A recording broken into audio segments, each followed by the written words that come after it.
guys, samahan niyo po akong mag-unbox nitong Ortizan Projector. Let you know, this is not a sponsored product. I-unbox na po natin siya.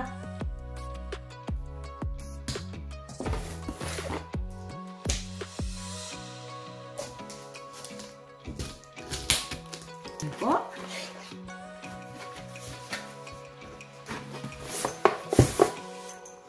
Ayan. It comes in the nice little bag. Padded din po siya para po maprotektahan kung ano ang nasa loob.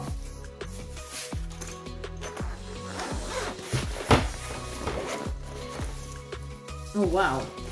Bag is padded, which is a nice touch para maprotektahan po. And meron po siyang strap, Velcro strap to secure it.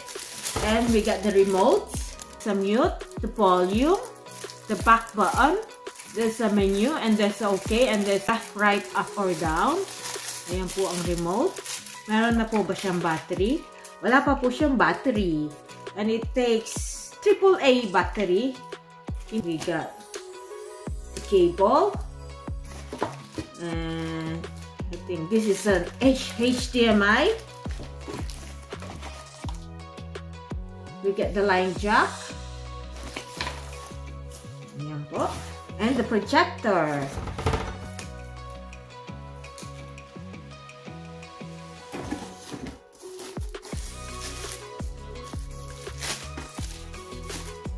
It comes in white. Ano po siyang white? And turning to focus and to maybe to adjust the size of the screen. And meron po tayong on button, the back, the forward, the OK, and S. I don't know. And meron po siya small LED lights here. And sa connection po, nandito po yung power connection. To connect the power here. And then, this looks like a fan. Dito po is meron po siyang HDMI, USB, and USB-T.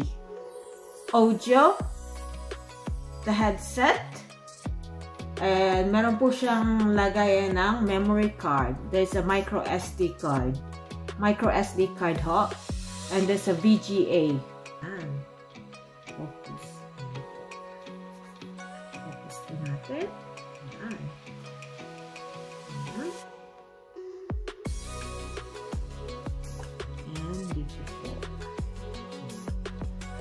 Dito po. Basahin po natin. Ortizan Projector. Model W21. Technology LCD plus LED. High voltage inside. Do not open. Ayos lang po siya. Hindi po siya ganun kalaki. See? Ganyan lang po siya kanipis lang din. Hindi po siya ganun kalaki.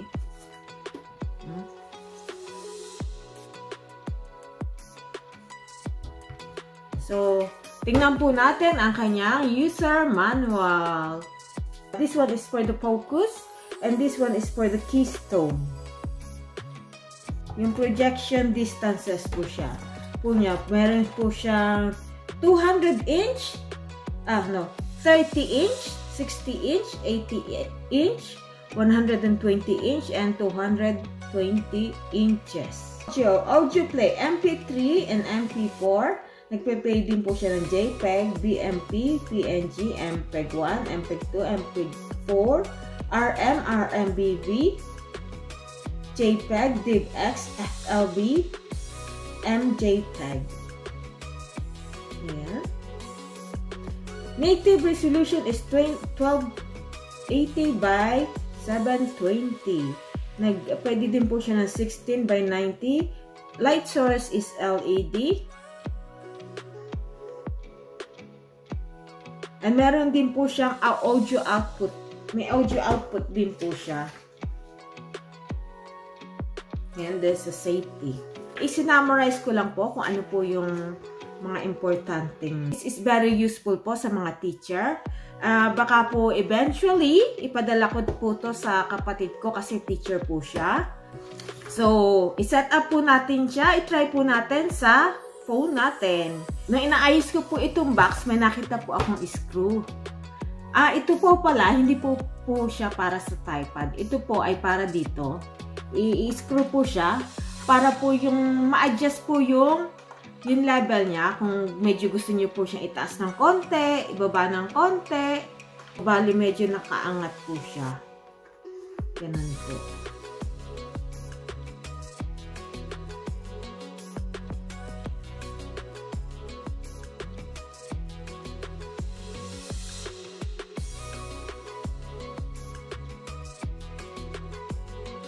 So, samahan niyo na po ako mag-set up.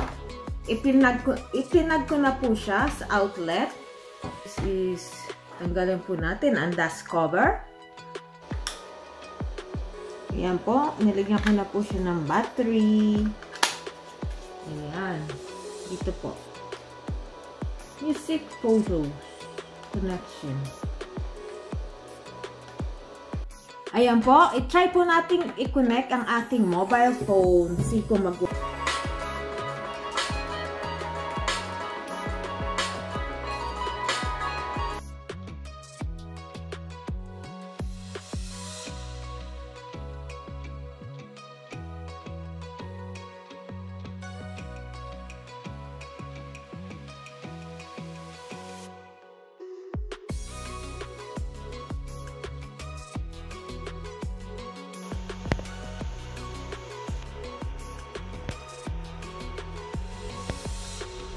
So guys, ayan po yung video quality output niya.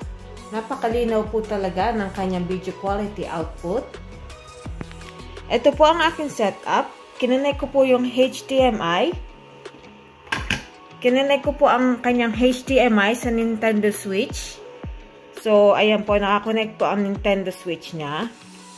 Napakalinaw po talaga. It's so clear.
So guys, ang final verdict ko po dito sa projector, I'm very impressed po sa video output quality niya. And madali lang po siyang i-set up. It's isaksak nyo lang po sa outlet. And very straightforward po kung ano po yung gadget ang gusto nyo i-connect. Pwede po siya sa cellphone, sa laptop, sa TV, sa gaming console, sa Mac, sa iPad. So, this is very handy po, lalong-lalo na po sa mga teacher. But in our household po, handy po siya pang karaoke, pang gaming din po, and pang movie night po ng pamilya. Really recommended ko po ito. I'm very pleased with this product.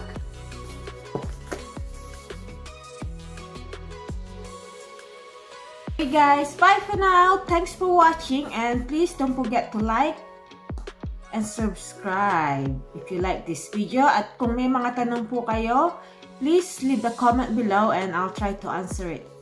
Thank you so much guys. Thank you for watching. Bye guys.